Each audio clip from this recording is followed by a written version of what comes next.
Muy buenas noches, mi nombre es Germán García, participante de la materia Filosofía del Derecho. El día de hoy hablaremos acerca de lo que son las corrientes filosóficas. Hablaremos de todo lo concerniente a los pensadores de la época, los cuales fueron integrantes esenciales de lo que fueron las corrientes filosóficas. Como primer punto hablaremos acerca del idealismo. Si hablamos del idealismo, normalmente hablaremos acerca de Platón. Cuando Platón habla acerca del idealismo, establece que la ley humana debe reflejar la universalidad limitando a la naturaleza, o sea, intrínsecamente conociéndola como buena. En la corriente filosófica, define el idealismo como cualquier punto de vista que hace hincapié al papel central o ideal de la interpretación de una experiencia. Es por ello que las aplicaciones del idealismo son discernibles en la historia de la filosofía. Si hablamos de forma radical y de forma frecuente, se rechaza esencialmente su opinión de que toda realidad no es otra cosa más que la actividad propia de la mente y que nada existe realmente, tan solo uno mismo. Sin embargo, de una forma habitual, el idealista reconoce por completo el mundo externo o natural y evita afirmar que éste puede reducirse al mero derecho de pensar. Para todos aquellos idealistas, por otro lado, la mente actúa y es de hecho capaz de existir cosas de otro modo. No serían posibles como la ley, la religión o el arte de realizar las matemáticas, con sus diferentes afirmaciones. Son formas radicales de afirmar que los objetos son percibidos por una persona, de los cuales se ven afectados por un cierto punto de actividad mental, sin un estudio sobre el mundo real, pretende ser científico y básico. Por otro punto, estableceremos el irracionalismo. Si hablamos de irracionalismo, debemos hablar de una vía de pensamiento de igual o válida que el racionalismo. No es la única propuesta de reflexión no racional, ni tampoco es necesariamente entendible como una forma de antirracionalismo. Podríamos decir por cualquier pensamiento que se salga del racionalismo o es racionalista, pero no, eso no implica que todas ellas se remitan o se pueden identificar como el irracionalismo o irracionalista. Cabe distinguir diferentes formas no racionalistas de pensamiento.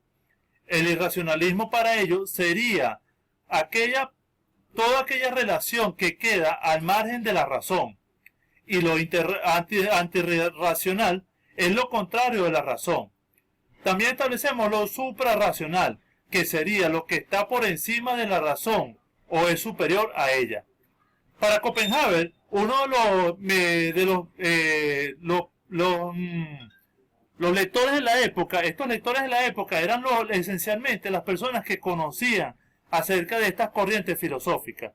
Manifestaba de algo irracional como mínimo o racional con un hecho pragmático. Este hecho pragmático establecía adaptarse eficientemente en un entorno racional, pero no necesariamente ordenado, poseyendo que aparentara dentro de la comunidad o la sociedad un punto de vista fraccionario dentro de una relación racional o irracional.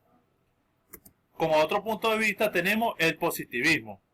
Augusto Comte era uno de los pensadores de la época. Este tipo de ilustrador que se establecía dentro de la colonia o de la comunidad se interesó por la reorganización de la vida social para bien de la humanidad a través del conocimiento científico y por esta vía del control de las fuerzas naturales. Consistió en no admitir como válidos científicamente otros conocimientos, sino que los proceden de las experiencias rechazadas, por lo tanto, tomando en cuenta una noción a priori, es decir, nociones que tomaban en cuenta antes de realizar la acción, y todo concepto universal era absoluto. El hecho es la única realidad científica y la ciencia que por su lado negativo, el positivismo es negación de todo un ideal de principio absoluto y necesario dentro de la razón de la metafísica. Si hablamos del positivismo, es una mutilación de la inteligencia humana que hace posible no solo la metafísica sino la ciencia misma, y están sin los principios ideales que reducida a una nomenclatura de hecho, y la ciencia es una colección de experiencias, sino también podríamos hablar de una idea general. Esta idea general es la que conlleva a un intérprete de experiencia y traspasa considerablemente un sistema religioso. El positivismo es el culto de la humanidad como ser total y simple o singular. Augusto Comte, en uno de sus comentarios, dijo: si así el verdadero espíritu positivista consiste ante todo en ver para prever el estudio de lo que es el fin de concluir de ello que será, según la general, la inviolabilidad de las leyes comunes. Es decir, que Augusto Comte quiso establecer lo intrínseco del positivismo, toda aquella relación con la estabilidad científica y la experiencia introductoria de métodos inclusivos. Como siguiente punto estableceremos el utilitarismo. Las doctrinas utilitaristas se definen por los elementos, la felicidad y el consecuencialismo. La felicidad utilitarista es el componente más grande de todo el ser humano, investigando todo lo que es útil, relacionando con el principio su felicidad y el deseable del nombre, donde el utilitarismo se relacionó esencialmente bajo el principio de cualquier ser racional. Si es bien, atribuir un criterio es el dolor y se encuentra en un equilibrio entre la felicidad y el individuo de una comunidad, cada uno valorado de una manera igual, siendo esto relación total de lo que es el utilitarismo. Si hablamos del consecuencialismo, de utilitarismo, se encuentra en el hecho de que la acción debe ser juzgada para sus consecuencias, estableciendo una felicidad sobre un número grande de personas. Es decir, establece un principio general de felicidad sobre un individuo o sobre un conglomerado de personas dentro de una sociedad o de una comunidad.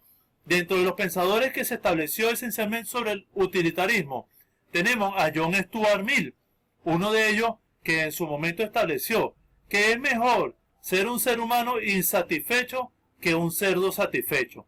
Este es un concepto o un pensamiento que él tenía dentro de lo que era la década del utilitarismo. Por consiguiente, hablaremos del materialismo histórico dialéctico. El materialismo histórico dialéctico se estableció dentro de una concepción muy particular. Esta concepción particular era el mundo del partido marxista y leninista.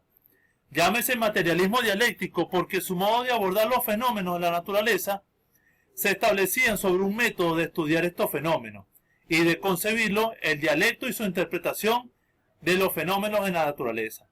Por otra parte, tenemos el materialismo dialéctico, que se establece como la corriente materialista filosófica, de acuerdo a una serie de planteamientos originarios de Friedrich Engels y Karl Marx, que posteriormente fueron enriquecidos por Vladimir Lenin, muy conocido dentro de la época de los partidos marxistas y leninistas.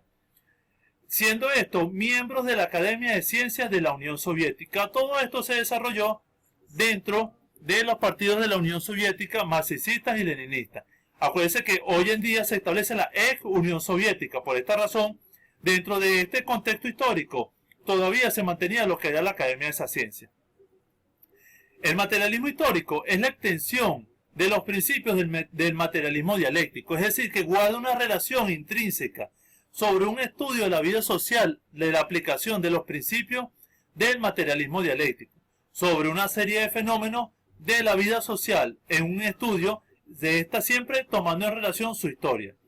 Si hablamos de un materialismo dialéctico, es la inversa de la dialecta hegemónica aplicada a una historia, como comprensión integral de esta. Es decir, que establecemos siempre una comprensión completa de lo que es la hegemonía dentro de lo que es el materialismo histórico y el dialéctico, siempre y cuando tomando en cuenta que se llegaron a una serie de planteamientos, los cuales originaron una serie de consecuencias. Estas consecuencias fueron absorbidas, como anteriormente lo indicamos, por la Academia de la ex Unión Soviética. Esta academia estaba siempre al mando de lo que era el ejemplo para ellos, para el momento, o el pensador de estas corrientes filosóficas para el momento, que era Vladimir Lenin. Era seguido de lo que anteriormente llamamos que era Karl Marx y Federico Engels, que siempre tomaban en cuenta su bandera marxista, que era para ellos un punto de partida sobre un materialismo. Este materialismo abordaba todo lo que era la naturaleza, sus fenómenos y sus consecuencias, Estas consecuencias trajeron por motivo una serie de principios. Estos principios establecían la vida social. Esta vida social no era normal. Esta vida social iba establecida mediante principios materialistas dialécticos. ¿Cuáles eran estos principios? Eran aquellos principios que llevaban a la comunidad o a la sociedad a tener un pensamiento o una manera o un desarrollo de referencia orgánica dentro del conglomerado, de la sociedad. Bueno, muchas gracias por su atención. Esta fue toda una exposición. Espero que tengan muy buenas noches. Gracias por su atención.